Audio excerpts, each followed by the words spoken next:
Welcome back to Following Noah on a Stormlight podcast. This week is episode 185, and we are doing the Hero of Ages wrap-up and the entirety of Mistborn Era 1 wrap-up. Eliot, how are you?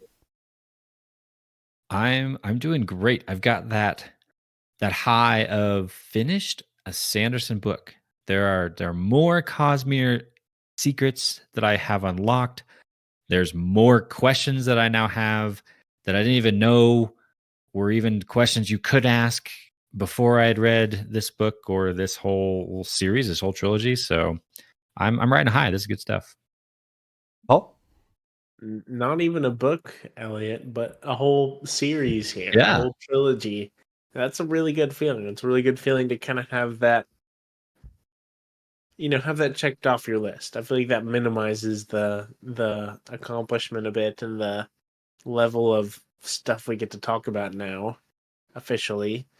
But yeah, absolutely, marking a big series off the list. It's a great feeling. So. We're going to start with our ratings of the book. We're each going to go through and talk about our ratings. And we'll talk about general thoughts, although we talked about some of these general thoughts last week, so that section may be shorter than normal. We'll talk about favorite characters, some favorite quotes. We'll talk about Mistborn Era 1 as a whole, and then we'll end it with talking about Mistborn Era 2 and what you guys have feelings on for Mistborn Era 2, what you're expecting, any predictions, that type of thing. So let's start with the intro, and then we'll get to our ratings.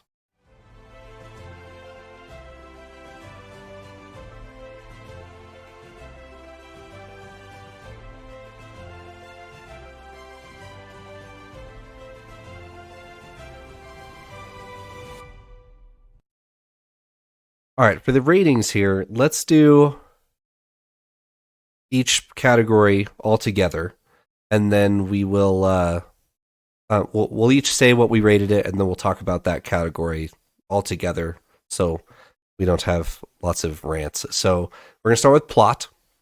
These scores are out of 10, and I rated plot 7. Paul, what did you rate it? I rated it as an 8. Elliot? I had the same as you. I had a 7. Why 7?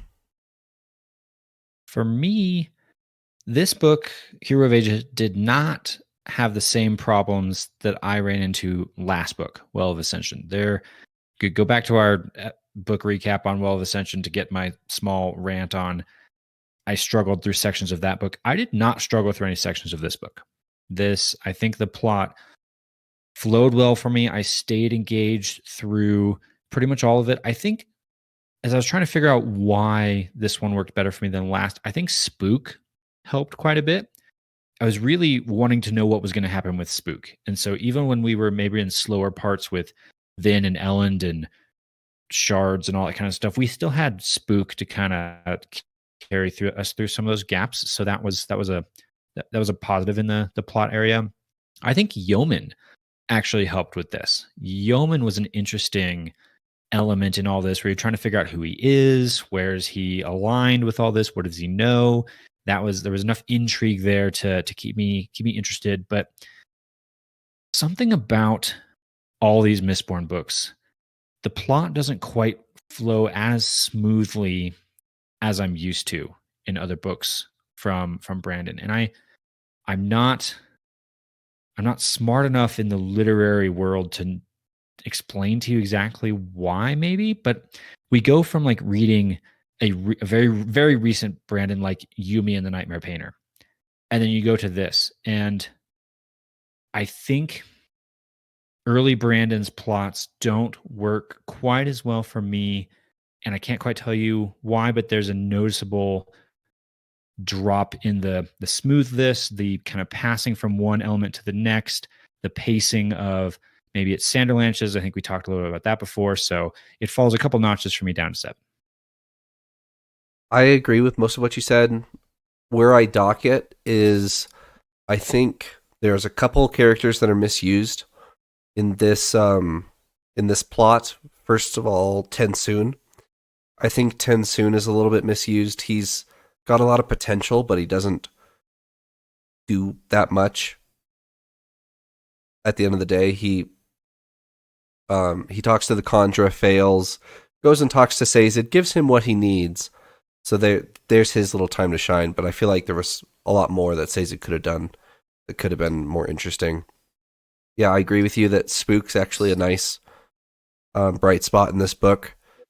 Yeah, I mean the Vin and Ellen stuff is good, just not quite at the potential that it could be from what we've seen previously, and I guess chronologically would be later in Sanderson's writing would be the potential there. So I gave this an 8.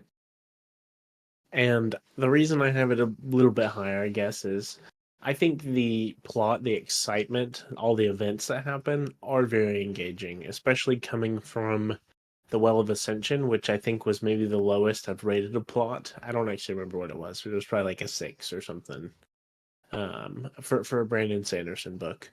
Eliot, you're right, and I think it's not quite as maybe elegant as Brandon Sanderson's writing and prose has improved a lot since this series, but I didn't really duck it for that personally. It still felt engaging to me, and the events, especially like the Sanderlanche of this book, is just crazy. It's absolutely wild. It's so engaging. It's so wild. That I had to rate it highly. The only things that I'm really taking a point or two away from for is, there's a couple of those elements that we talked about in our previous episode of, it just feels odd or maybe a little bit out of place. Or, we talked about the whole ATM horde and stuff. Like, is that really what I guess I was looking for? No, not as much.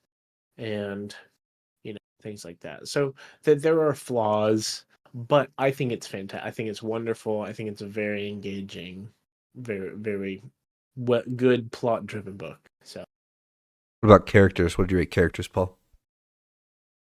I rated characters as a 9. Okay, I rated it an 8. I took it one step lower with a 7. 9, Paul. What's with a 9? So I think all the characters that we have here in our story are used very well, especially so with the Final Empire and the Well of Ascension. We have a lot of characters who are present in the story, like we know they exist, but I don't know that we also talked about this of like the scope of this book is different than Stormlight. We don't have times for flashbacks for everyone and things like we do not have that time. But in this book it feels like the page space that we're given for our characters, it felt very like revealing to me, and it felt very fitting. And so I enjoyed it. And I mean, just personal bias, honestly, personal opinion. Like, I really enjoy all the characters we have here. I won't say spoiler alert. I guess my favorite character I think is Sazed, but I mean, I can name a big list of characters that I love. Vin, Ellen, Tinsoon, uh, Spook. yes, Spook. Even like a lot of the minor characters, uh, Eliot has been mentioning Yeoman and stuff like Ruin in this also. There's just a lot of all the other Conjure, like everyone seems to fit well in their spot, I guess. And so I guess for that reason is part of why I gave characters a 9. So talking about smaller characters that stand out, I want to give a shout out to Ham and what Sanderson did with Ham at the end there. Like at the beginning of the Final Empire, we learn that Ham is married with kids and they're off hidden somewhere and he doesn't get to see them. He will maybe like sneak out to go spend like a night with them and then come back, but he very deliberately stays away from them to keep them safe. And Sanderson brings that back at the very end of the book where they come out of different storage caverns, safety caverns. So neither of them know that the other is safe. and in our heaven grassy meadow at the end of the book, they are reunited, which I think is a great, like, just quiet character moment. I'm a sucker for those, like, just really tender scenes between like two minor characters. So I rated it an 8. Like I said a little bit before, I think Tensoon falls a little bit flat in this book. He could be like really instrumental, and he isn't. I kind of got a little frustrated at the end of the book because he's kind of just running around the world trying to catch up with Vin, and is always in the wrong place at the wrong time. Like he heads over to Fadrex. Oh, she went back to Luthdell. Okay, running over to Luthdell. Oh, she's over. Oh, she's gone. Okay, well, I guess that's it. But they're good. 8 out of 10. It's good. Good score. I went with 7 on characters. All the positives that build up to that 7 score are all the things that Sanderson does so well with character. He's such a good character writer. He writes unique characters who have really relatable struggles. They are different. They feel different. We've read a lot of Sanderson at this point, like 13 plus books, stories, short story stuff. I'm kind of waiting for the character that I can say, oh yeah, that's the same as that one, or oh man, there's that character again. I don't get any of that. Every character I meet in Brandon's world, he manages to give them unique traits and aspects, and he does that again here in Mistborn. Writes them really well. I like the arcs that they go on. Sazed's story in this one, maybe not quite as engaging as it could have been, in that I didn't feel too emotionally connected to Sazed. He spends a lot of this book like struggling with religion. Where's the truth? Where's the religion? But it kind of turns into the same thing over and over. Oh, I'm going to examine another religion. Nope, doesn't make sense. Examine another religion. We spend 3/4 of the book doing that with Sazed. So it, in some instances, took him the entire book to get kind of through one major character development element. But all that to say, so many good things, so many good stories. I think Elend and Vin have a kind of start to finish full character arc pretty well fleshed out, with focus specifically in different books. It was good. I think I dock points maybe a little bit based on my personal taste for this. I kind of want to say some of the opposites of what you just said, Paul, and that a lot of these characters are good. They're well written. I don't like them so much. There's not a lot of characters here that I read that I go, oh yeah, one day I'm going to be like that. There's kind of a lot more characters that are like, I really hope I'm never like that. And so, or I really hope they work through this. Right. Which is still engaging reading, really well written, but just kind of a more of a personal taste thing. I bring it down to 7. All right, we have world building. I gave world building an 8. I also have an 8. I jumped up and went 9 here. All right. I'm gonna put you on the spot. What'd you give world building the previous Mistborn books? I did 8 in the Final Empire, and I did 6 in the Well of Ascension. And again, go back and listen if you're curious. I complain a fair amount in the end of the Well of Ascension one because I wanted more lore. More lore. I wanted it all. And I didn't really get it in Well of Ascension. Well of Ascension is kind of the feruchemy book. We're supposed to be learning about it. But we don't even learn about it in a lot of senses. We just kind of occasionally get told, and then this metal mine did this. Yeah. And then you move on. Sazed never like sat down and explained the physics of it. We don't uncover any secret text that unlocks the history of feruchemy. It's not like taught to us, which I fully realize a lot of people out there don't want that don't sit me down and lecture me about feruchemy. Just give me a story. I'm a lore geek. Give me the lecture on feruchemy. Fast forward a book, Hero of Ages. I did get that. I got lectures on hemalurgy. I got whole sections, probably in more detail than I actually really wanted, on the gruesome details of how you spike somebody and steal their powers, but a lot of the things that Sanderson started or planted the seed for in the beginning, he cashes out in this book.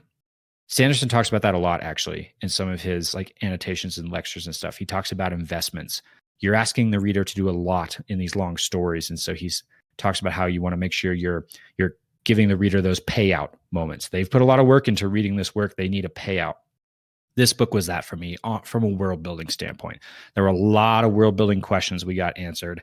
I feel like I really have a good idea now about what Scadrial is and what's going on here. I had no idea about that in the first book and not a lot more in the second. So he really kind of all the points I took away from last book, I'm adding on to this one because I got all the answers I wanted. 9. Yeah, that makes sense. I dock it another point off of 9 because I don't know, Sketch's kind of dark and gloomy. I don't like hanging out in Era 1 Scatriel. It's interesting and I enjoy the concept. I wouldn't enjoy the visuals. 8 out of 10. I can kind of echo that, Trevor. I mean, mine was also an 8 out of 10, but the setting is dark, and while I, if I remember correctly, a lot of Eliot's big complaints in Well of Ascension, for example, is I could be wrong. This may not have been what Eliot said, but I think one of the complaints we had was that you don't really see outside of like our main city. You don't really see the world. Yeah, that was my complaint. Well, oh, that's what it was. Okay. You don't really see around. And here we do see a bit more. And especially things like the Condra area. I'm blanking on what their name is. The homeland. Yes, the homeland. That's awesome. And we do get out of that home base a bit more. But I don't know. It didn't feel like the world building was. I don't know. But just honestly, I don't have the strongest thoughts on the world building for this book. I'm like, that wasn't where my mind was. Whereas I feel like in other books, I think a lot more maybe about, the different peoples and cultures and all the things going on. We did see more, and so I don't have any major complaints. But I don't know that anything like stood out to me as magnificent, because it just felt like it wasn't as big of a focal point for me. I will say, like, as a world building point, I do love, like, probably my favorite part is actually like the kind of calamity scale of the world that we're looking at with ruin and preservation, and then becoming preservation and attacking ruin, all the stuff that happens. And then if we're talking about world building potentially as like Sazed quite literally building the world back at the end, that was awesome. That was incredible, and beautiful, and like really did a lot. But aside from that, it really didn't hardly cross my mind all that much, this book, I guess. I do think I'm really going for a long time now, but I do think on my first read through, this may have be different because it may be a lot more new information. So anyways, I'll settle around an 8 out of 10. So I'm curious what you guys think of Secret History when we get there, because that really fits into world building for Era 1. So all right, theme, I gave it an 8. I also gave it an 8. I was harsh here. I went for 5. I am curious to hear this because theme, it's good. It's not fabulous, but it's good. The theme of fighting Ruin, giving everything you have to make sure Ruin loses. It may not be super bright and hopeful, but I know I need to be fighting Ruin, so that's what I'm going to be doing.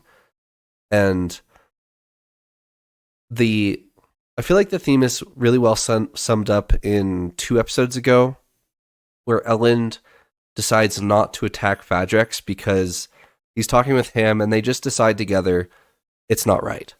And the ramifications of that are pretty cosmic at the end of it, but they don't know that at the time. It's just reacting to what's in front of you, doing what you think is right, what's in front of you, and hope for the best. I think there's some missed potential here with the theme, but I think it's good. 8.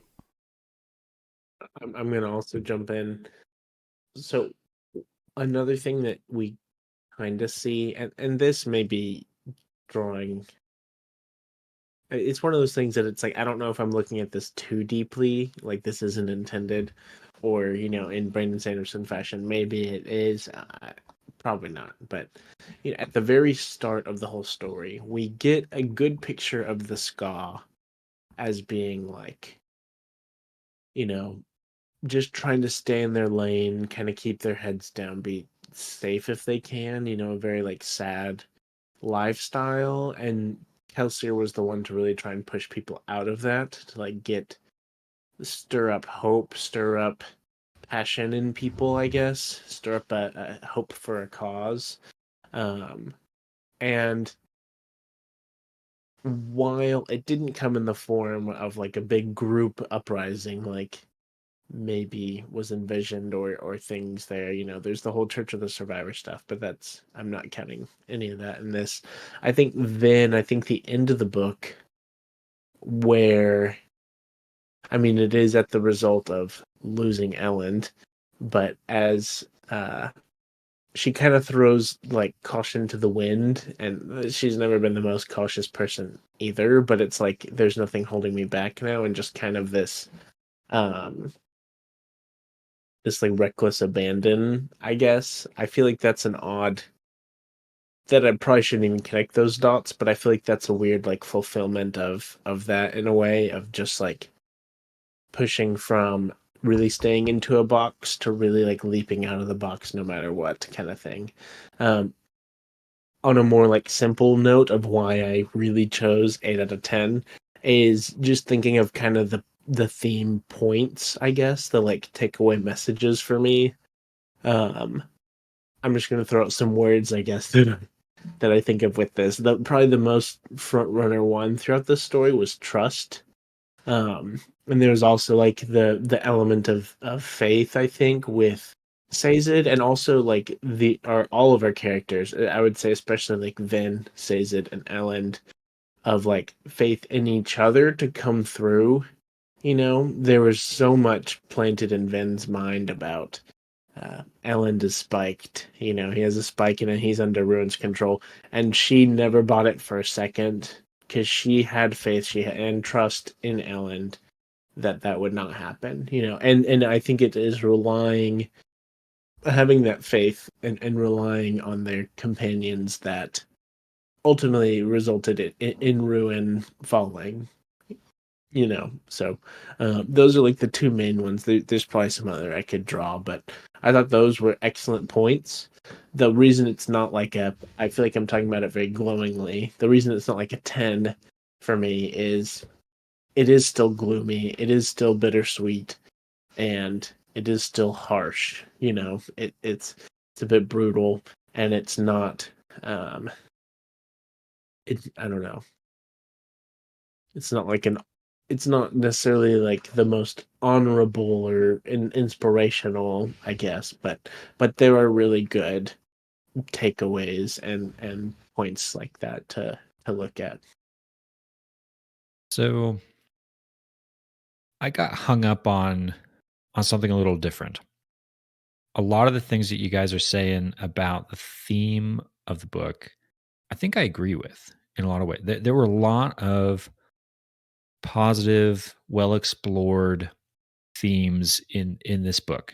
Themes about like you're just talking about, Paul, faith, and Trevor, you're talking about resisting evil and making the right choice even in the face of impending doom. All those things worked for me with their individual characters that they mattered too. Where I think I got a little lost is thinking about a cohesive theme of the entire book. I'm struggling to. I feel like a lot of other books we've read have had different themes for their different character lines or plot lines. Sometimes even characters who aren't even ever in the same room with each other, and they're doing very different things and exploring very different challenges and things like that. But the book overall weaves those separate threads together into like a cord that takes you to the same place eventually, or similar places, or along kind of similar journeys. You can feel parallels, what you maybe are struggling with Kaladin, you then relate to with, Shallan, those kinds of things. I didn't do that. I didn't feel that in this book. It felt like Sazed Sazed had his battle, Spook had his battle, Ellen had his, Vin had hers. It wasn't feeling like it was all the same story to me. Plot wise, it was. Theme wise, it felt a bit disjointed to me, even though each of those elements was great. I thought Sazed's theme on faith and belief and trust or whatever is awesome. The resisting of evil with Spook and maybe Ellen, those are great. When we get to the cosmic level, God versus God battles, cool stuff. But I don't know. I'd be potentially open to be swayed on this in the future, or maybe on a reread if I had more mental bandwidth to pay attention to maybe how to link some of these two together. But at the end of this book, I felt just a little bit disjointed on a lot of that. And then add on top of that, the things that you guys mentioned of the constant apocalyptic gloom and doom, it wears me down. It wears me down. And that's a preference thing. That's a personal taste thing of just, I get to the end of this book and go, yeah, this is not a place I'd want to be. Not quite my cup of tea. So it takes a small hit in theme there for me. All right, for point of view, our last one, I gave it an 8 for a total of 39 out of 50. 4 out of 5. There you go. Paul? I also gave this an 8, for a total of 41 out of 50. So 4.1 stars out of 5. There you go. And I had 7, which I believe tallies up to 35 out of 50. So, with point of view, I kind of lump it with how effective was the book at doing its job. Did I get my information well? Were the reveals good? That type of thing. And the reveals were good, first of all. I might talk about this week and maybe a little bit next week. Which, little teaser. Next week we're doing the entire book of Elantris in one sitting.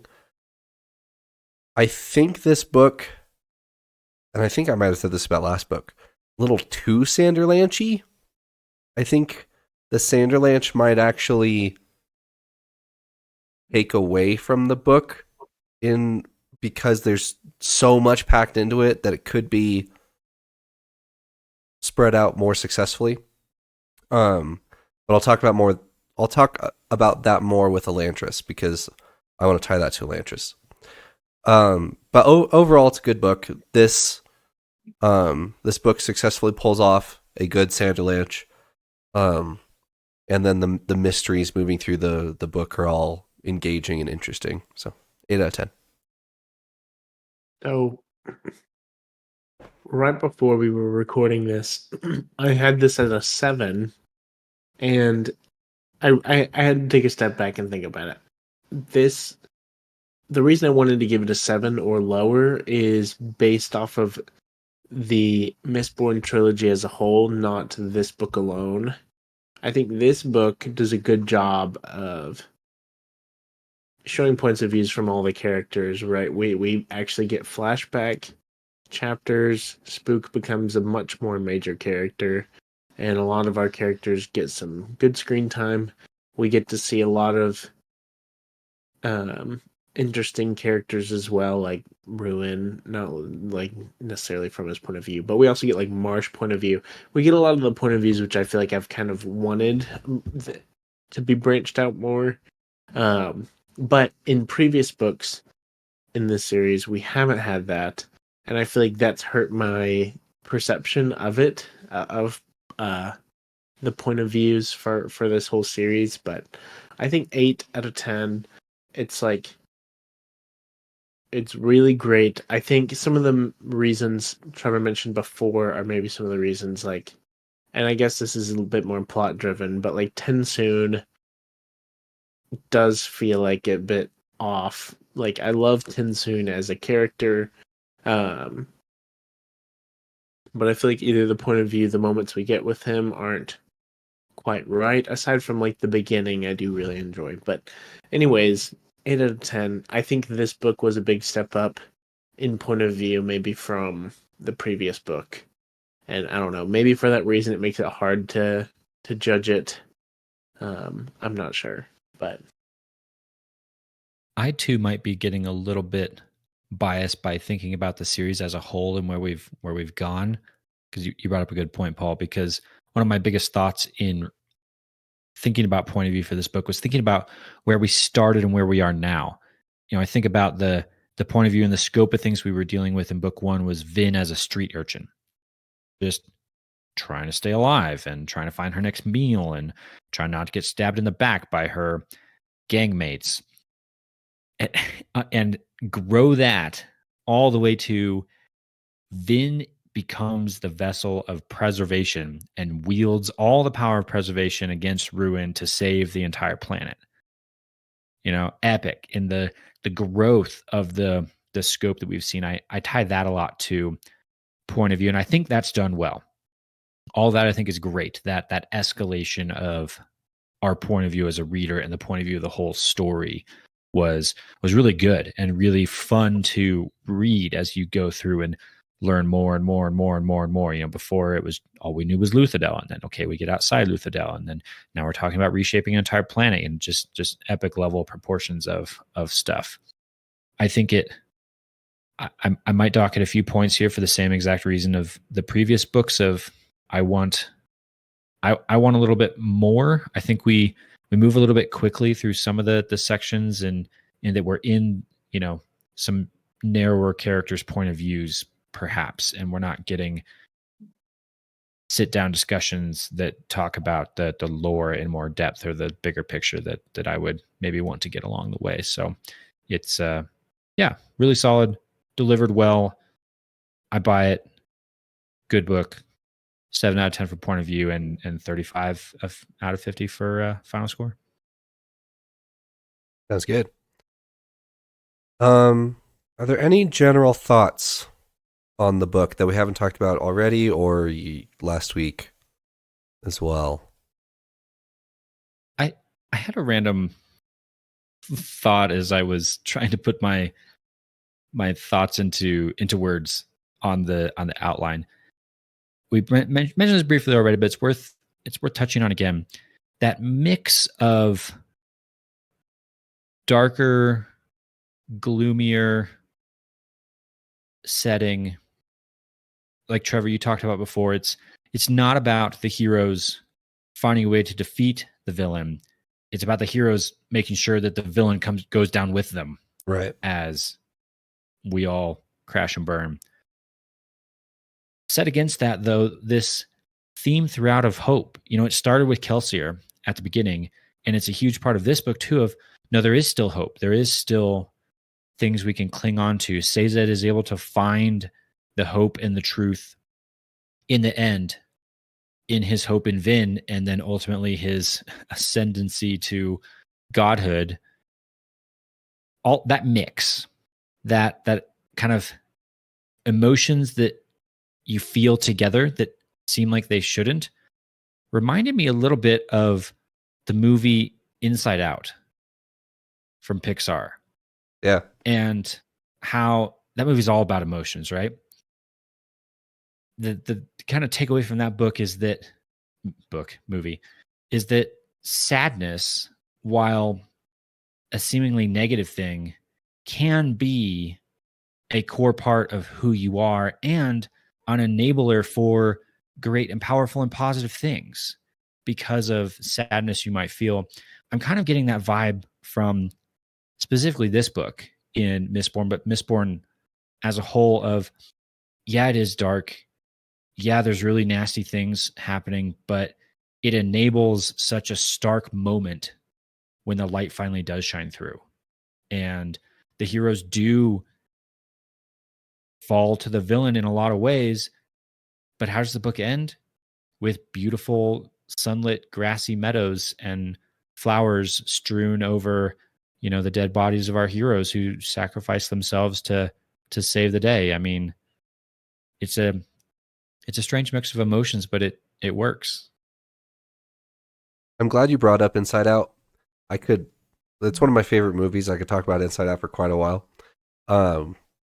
But the entire point of that movie, or one of the points of that movie, is you don't, especially as you grow older, always need to suppress sadness. Sadness is a tool that you can use to motivate yourself or sympathize with others or have care and feeling and sentiment about things that are important.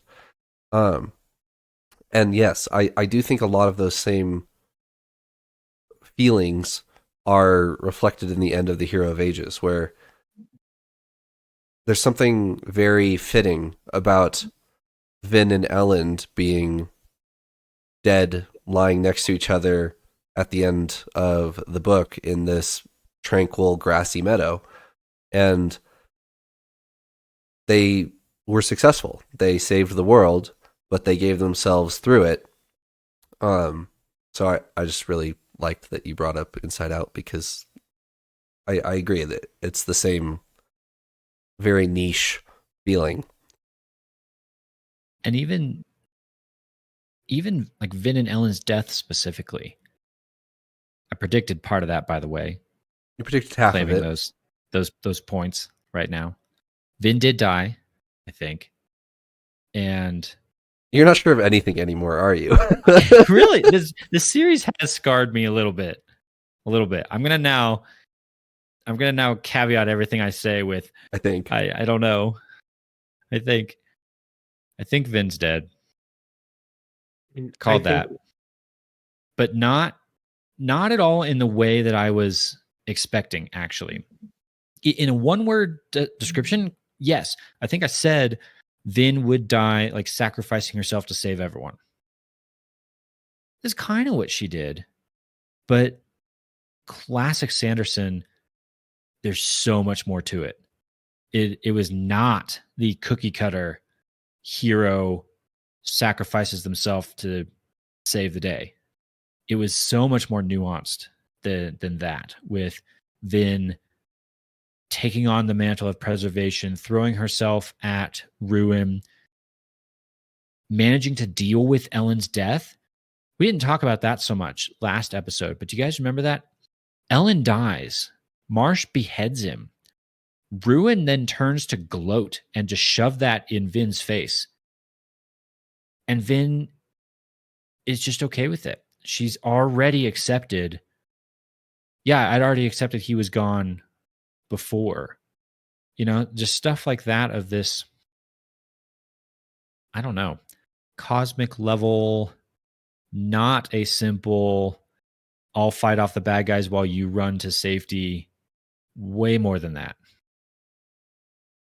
The sentiment of Vin at the end is almost revenge.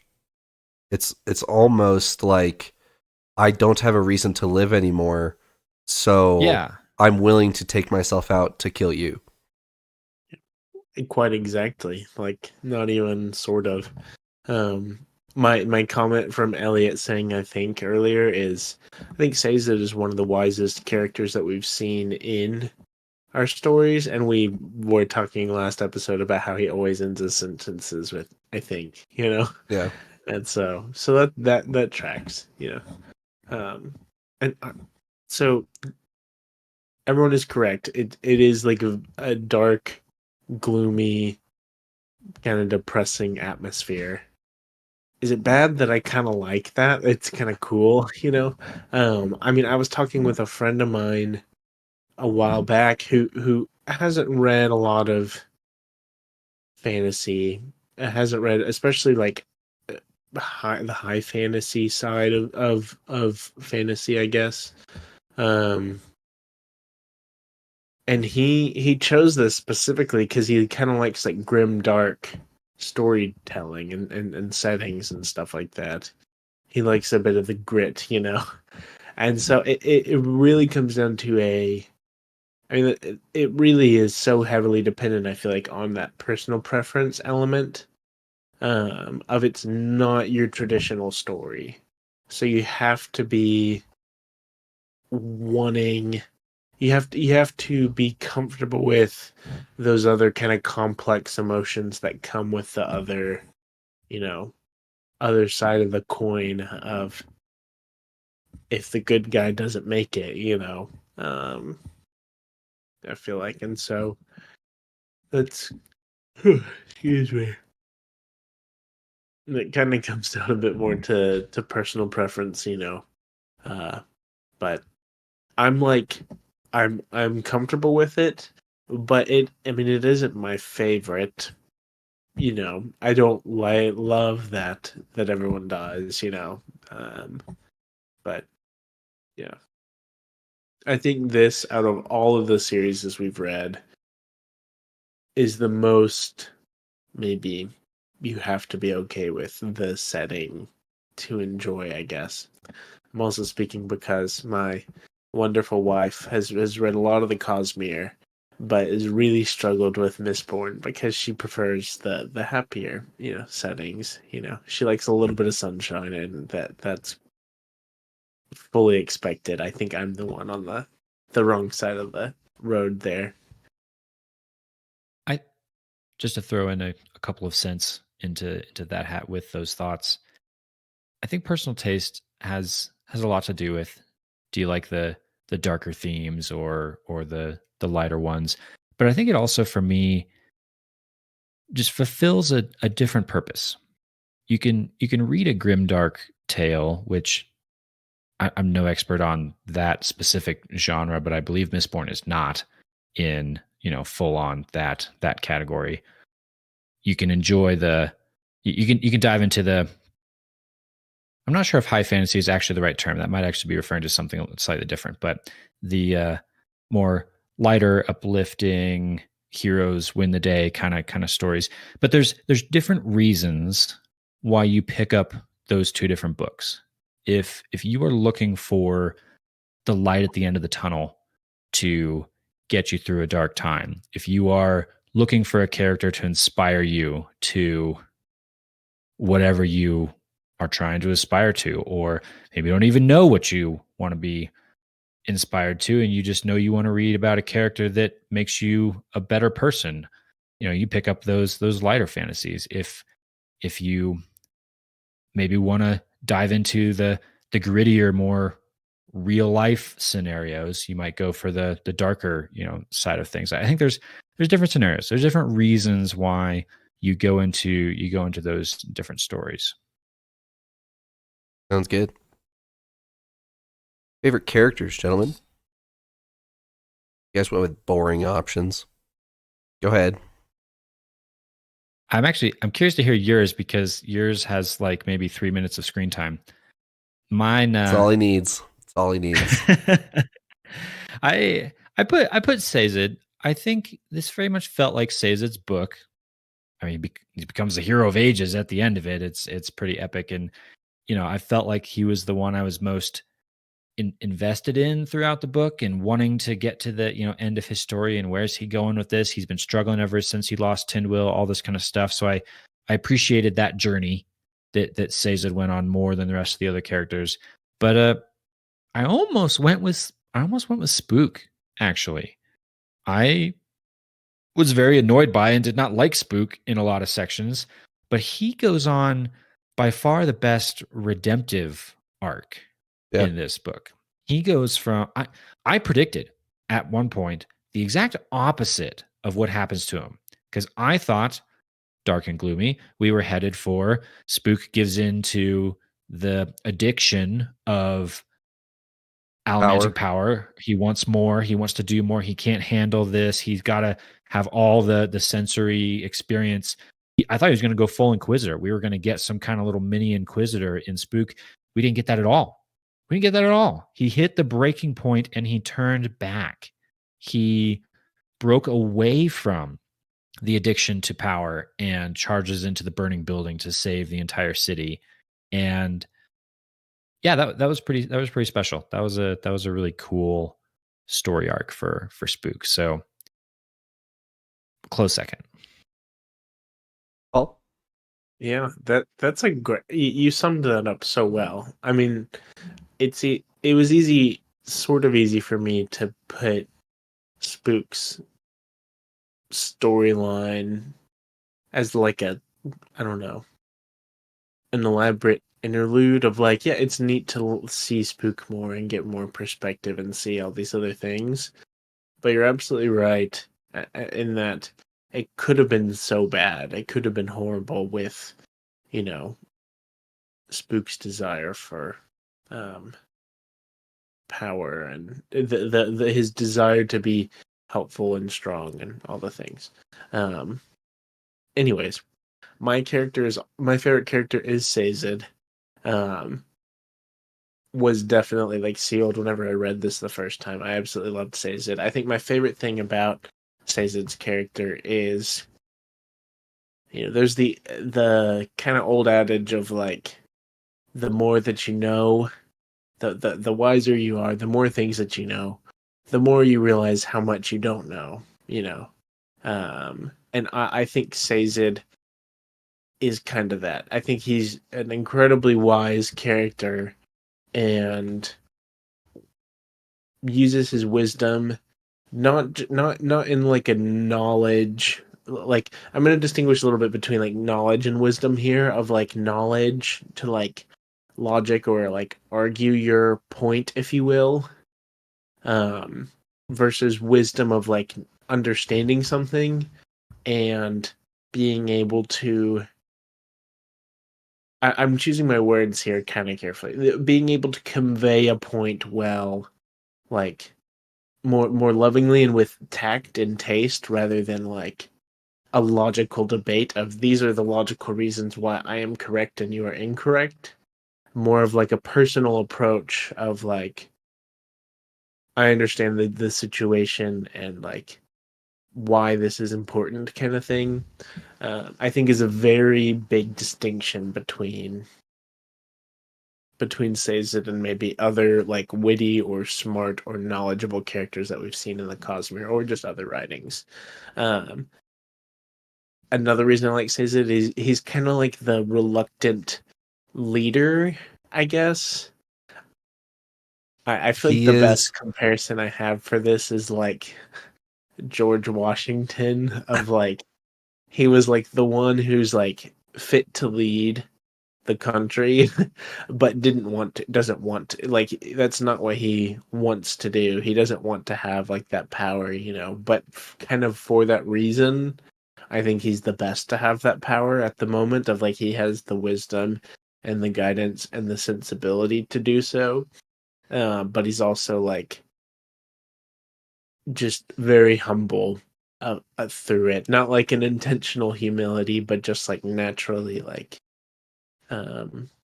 humble about all of that. So Sazed just seems excellent all around, and not only that, but like he has the cunning to boss up. We see the moments at the end of the book where he is helping break out of the homeland and everything. What if it was in the Well of Ascension, I think, where maybe it was the Final Empire. I think it was the Well of Ascension where they're defending the city, Yep. So Sazed's so well rounded and just a fantastic character. So Sazed is unfortunately in charge. yes, unfortunately, the hero ages. I did also need to say that Ven is my honorable mention here. she was not listed as any of our favorite characters, and I feel like the way she's really developed through the story deserves a lot of credit. She is kind of the main protagonist of the story, and I think that's pretty deserving and was a good character to follow. So I have to give her a shout out. Sazed is my favorite, but Vin was wonderful as well. Mine is the best character in the entire Mistborn series. Demu, my dear General Demu. The man is just caught up in the whole Church of the Survivor thing, and he understands that there's like cosmic events happening around him, but he's just in his lane, trying to handle what he can handle. He's trying to keep his men in line. He's trying to be a good guy. I like Demu. I just got a soft spot for him. What can I say? Is he the Kaladin of Mistborn, where he's just trying to help the folks around him and not bothering about the big picture? I don't know if I go that far, but I do like the analogy. I do enjoy that. All right. Let's do some quotes. I will go first. I stole one of Eliot's. Actually, Eliot unknowingly stole one of mine that I was going to. He put it in the outline first, so I stole it back. So here's the quote that I wanted to read that I enjoyed from this book. It's from Vin. No, it's from Elend. There has to be a balance, Vin, he said. Somehow we'll find it. The balance between who we wish to be and who we need to be. But for now, we simply have to be satisfied with who we are. This is when Vin and Elend are really trying to figure out what exactly they need to be doing and sorting out, like, the Lord Ruler, was he like really evil? Like, the things he did was evil, but did he have good intentions and stuff like that? So this one is really just Vin and Elend trying to keep their heads straight, and I appreciate that. In a world of like a bunch of disaster, they're just trying to make it through together. Who's next? So one of mine builds upon a different one, and I passed that other one to Paul. So maybe Paul, you should go with what you have, and then I'll build on it with a separate one. Exactly. I'll just hop right into it. This is some dialogue between Vin and Ruin, and I'm going to go ahead and hop right in. All things are subject to their own nature, Vin, Ruin said, seeming to flow around her. She could feel its touch upon her, wet and delicate, like mist. You cannot blame me for being what I am. Without me, nothing would end. Nothing could end. And therefore nothing could grow. I am life. Would you fight life itself? Vin fell silent. Do not mourn because the time of this world's end has arrived, Ruin said. That end was ordained from the very moment of the world's conception. There is a beauty in death, the beauty of finality, the beauty of completion. For nothing is complete until the day it is at last destroyed. And that moment there is somewhat early in the book. Doesn't Go Vin ahead. like resign herself and say like, yeah, he's kind of got a point? Like she kind of assumes that he's correct. Yeah, that is very much the point in the book where you're meant to think, well, hang on a second, does Ruin maybe have a decent motive behind this? This is right at the very beginning of part 4. So it's actually it's pretty close to midway through the book, actually. Beginning of part 4, which I'll note is titled Beautiful Destroyer. And so that's kind of the maybe Ruin has a point moment, and Vin doesn't really have an answer. Until the very end. The rebuttal from Vin back to Ruin doesn't come until like 10 pages from the end, and I want to read that. Life, Vin said. You said that the sole reason to create something was so that you could destroy it. We create things to watch them grow, Ruin, she said, to take pleasure in seeing that which we love become more than it was before. You said that you were invincible, that all things break apart, all things are ruined, but there are things that fight against you. And the ironic part is, you can't even understand those things. Love, life, growth. The life of a person is more than the chaos of its passing. Emotion, Ruin. This is your defeat. If I had to pick a single line out of there, it would be that, like second to last one there. The life of a person is more than the chaos of its passing.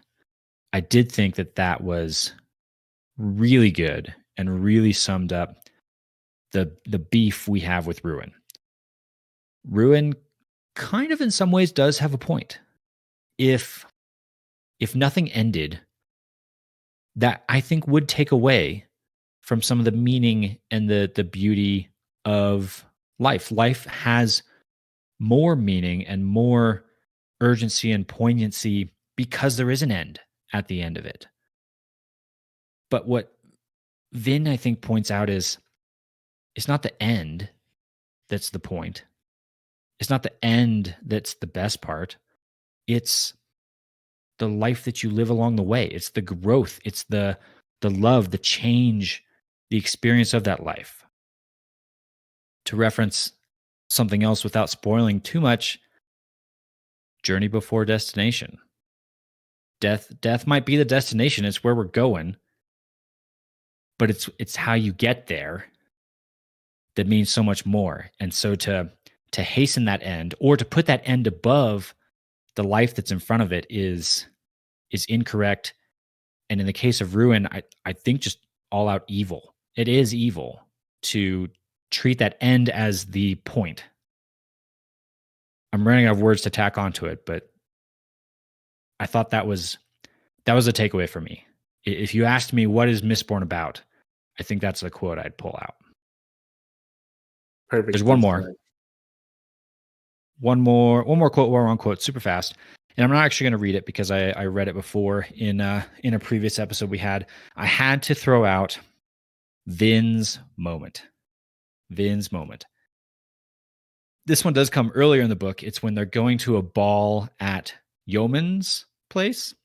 And I got the moment that I desperately wanted from the beginning of the series, Vin finally discovering her self-worth. There's a moment where she's walking into the ball and remembers her previous self walking into her first ball as her persona, which I'm blanking on the name now, Valette Renew. Yeah. And remembering the self-doubt she had before and then realizing the value that she now has and relates it to, things like her relationship with Ellen and all these things. It's beautiful. It's on page 273 of my copy. Go read it if you have my copy.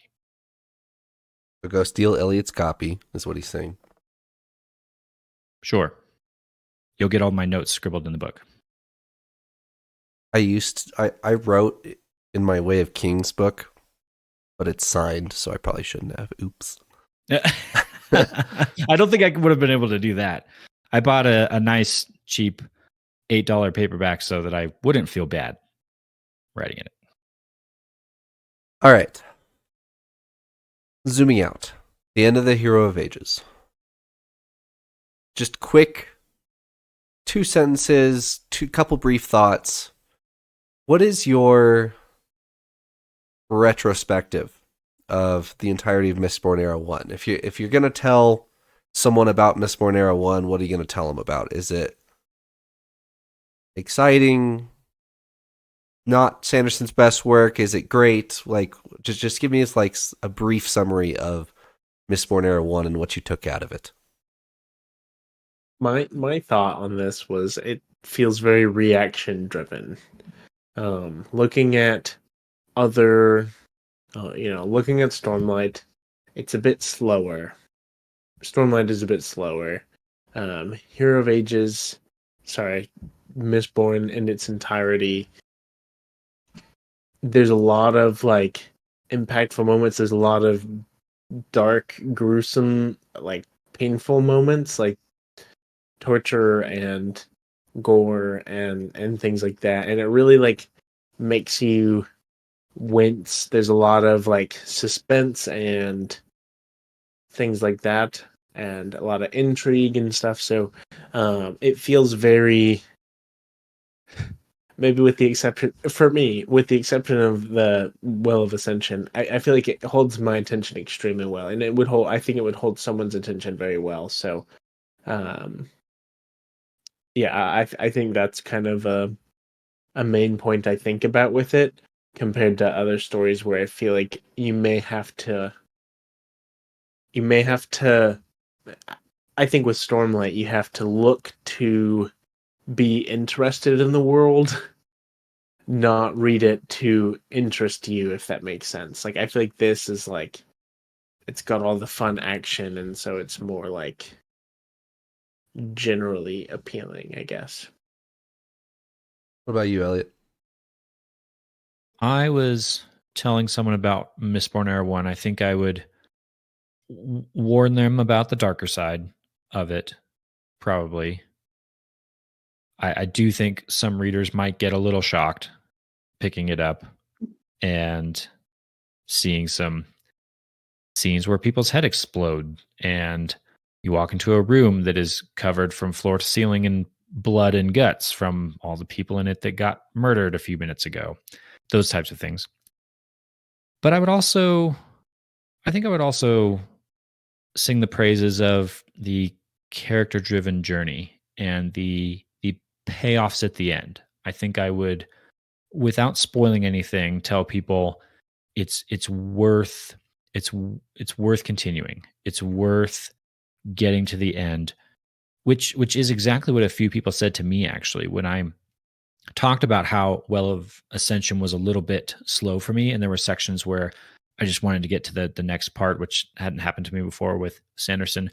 I had two different people talk to me afterwards and say, "Keep going. It's worth it. You'll get there." And they were right. They were right. We get to here in Hero of Ages, and I think that the level of awesome that we got to at the action scenes and the cosmic level events is powerful. And then that final scene with the grass and the sun and the flowers. I mean, the more I think about it, the more it stands out against the dark ash of the whole rest of the book. It's the shining star at the end of the dark night, kind of thing. Magic system. That's the other thing. I would sing the praises of a very cool, very well thought out, very clever, not what you'd see in a typical fantasy story magic system. Or 3 magic systems. Well, I probably wouldn't say that. I'll just say magic systems. So you can probably gather what I'm about to say from the order that we've recorded the podcast.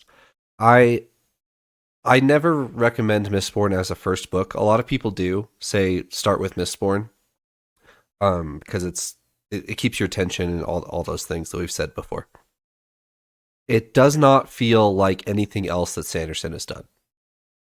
There's something about Mistborn that's just so different and so shocking,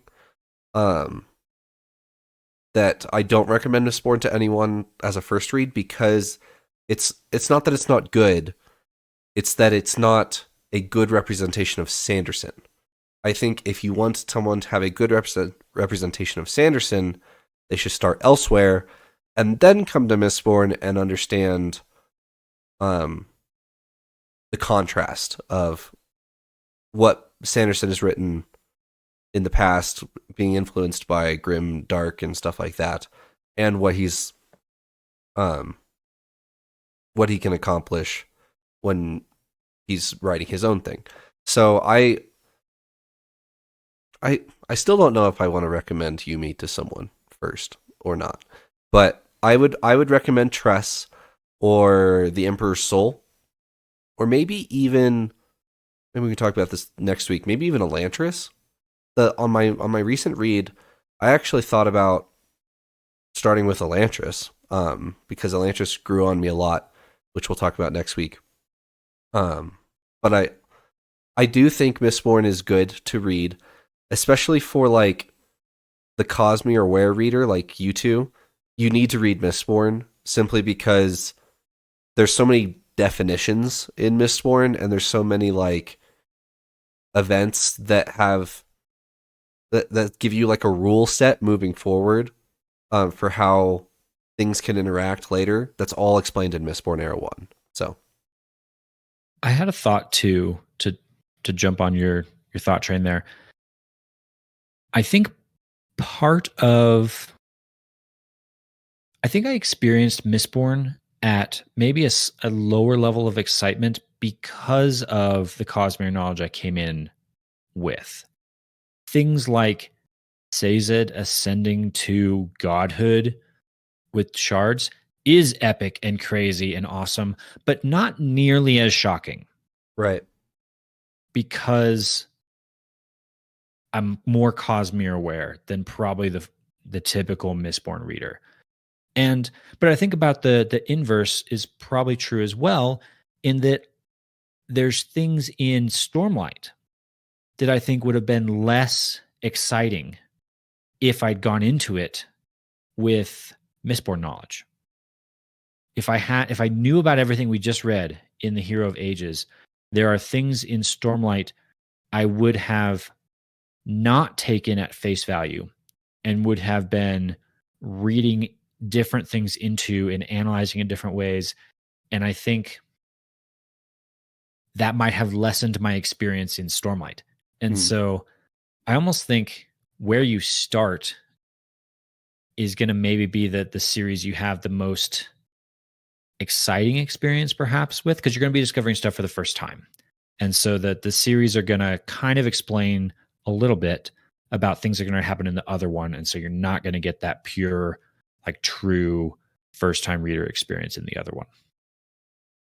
I have one thing to add to that. What really excited me and what I really enjoyed reading, especially like reading in the Hero of Ages, was all of the moments with Ruin, actually. Because I understood the whole like shard thing, Cosmere shards and all this stuff. And so I was like eager for this Ruin content that we were getting to like see up close and personal, the strength, the flaws, like all the things with Ruin. And that I wouldn't have been thinking about that at all if that was where I had started, was with Mistborn. All right, gentlemen. Briefly, looking forward, we have Elantris next week. We have Mistborn Secret History, which will be 3 weeks. And then we will jump right into Mistborn Era 2.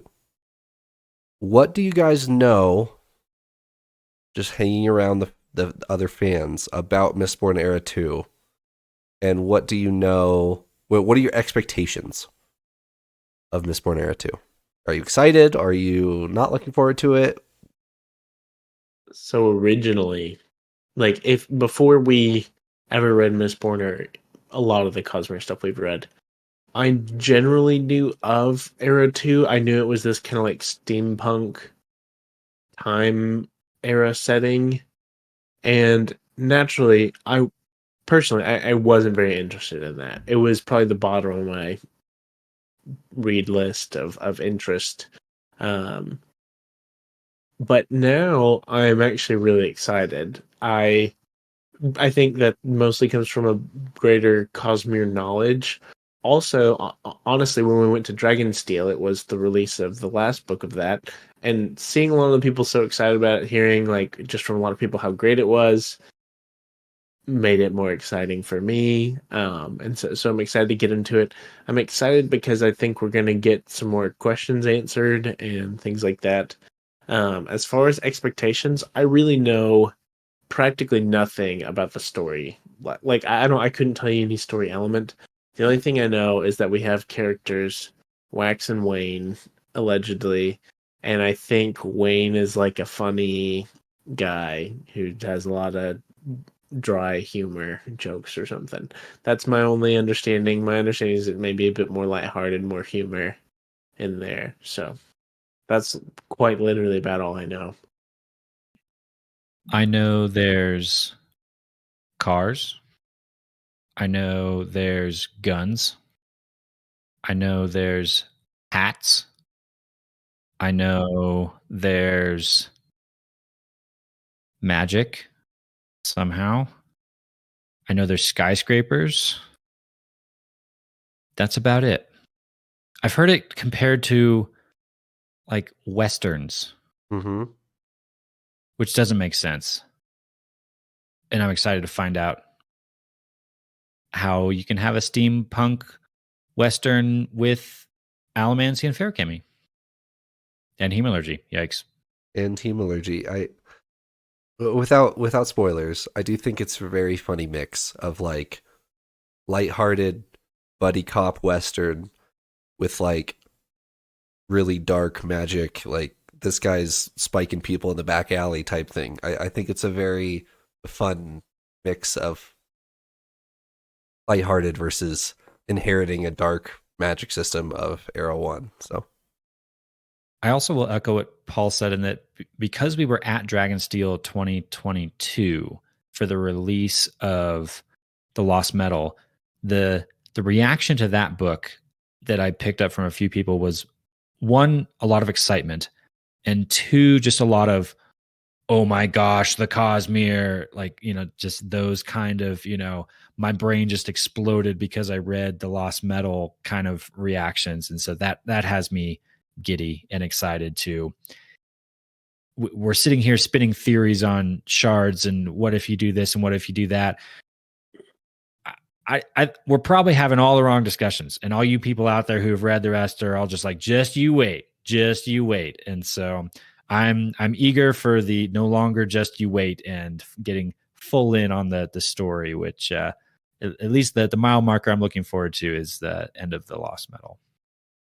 One thing I want to add to that also, one thing I'm really excited about is I think this will be our first like big era continuation on the same planet, in the same system.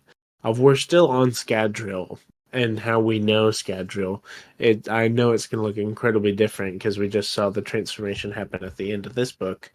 But I'm very eager to see how Brandon Sanderson does this whole Era 1 to Era 2 jump. And, I have a feeling that there's going to be a lot of fun nods since we've read Era 1. Just knowing Brandon Sanderson, I feel like there'd be, I've heard mention that our heroes in Era 1 are kind of like the legends of old kind of thing in the second era. So I'm excited to see that, hopefully. So something that we didn't talk about last week, and something that I'm excited moving into Era 2.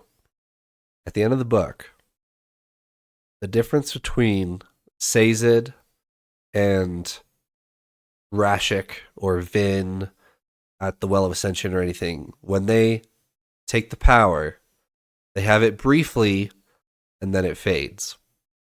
Sazed, at the end of the Hero of Ages, has the cosmic ability to move planets and reshape the world, all that, and then continues to hold the power. It doesn't fade. He is behind the scenes with that power moving forwards. And if there's ever a character you would trust to have that sort of power, I think it would be Sazed.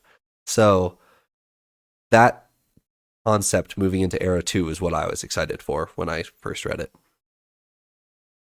I noted a question specifically about that, though, because I had the same thought of, now when we talk about, preservation and ruin, well, it's Sazed. We know that guy. But I've read enough story and I've lived enough life in the real world to know that people who hold power for a long time often don't come out the same at the end, and it often doesn't end well. The age-old saying, power corrupts. Can Sazed hold power for, what did you just tell us, 300 years? 300 years. and not become a villain? Is Sazed going to become, at least on some level, a villain of our next story? Ooh, maybe. I don't know if I want to call that a prediction, but that's my fear. I'm very scared of that, and I didn't think I was, because I think if Sazed can't, I don't think anyone can. So, I think if he can't, then let's just throw in the towel. I don't know. Just don't take power, and you'll be fine. Yeah, exactly. All right. Paul, you are correct. The main characters of Up Mistborn Era 2 are Wax and Wane. And the joke is, Scadrial doesn't have a moon, so they don't get the joke of the two names, Wax and Wane, because they don't have a waxing or a waning moon. That's hilarious. So, but before we get there, next week we are doing the entire book of Elantris. So, if you didn't know that, go read the entire book of Elantris in a week and come back next week. But before that happens, tomorrow on our YouTube channel, thanks to our patrons, we have commissioned a new artwork, and we're going to be revealing that tomorrow on our YouTube channel. We're going to be using that as our background for our YouTube, for the podcast. We're doing away with our gloomy, dark Luthadel background that we've been using for the last year or so. And then we will be revealing that tomorrow, and I'm excited to show you guys our new artwork on the YouTube channel. Thanks for joining me, Paul and Eliot. See you next time. Doodles.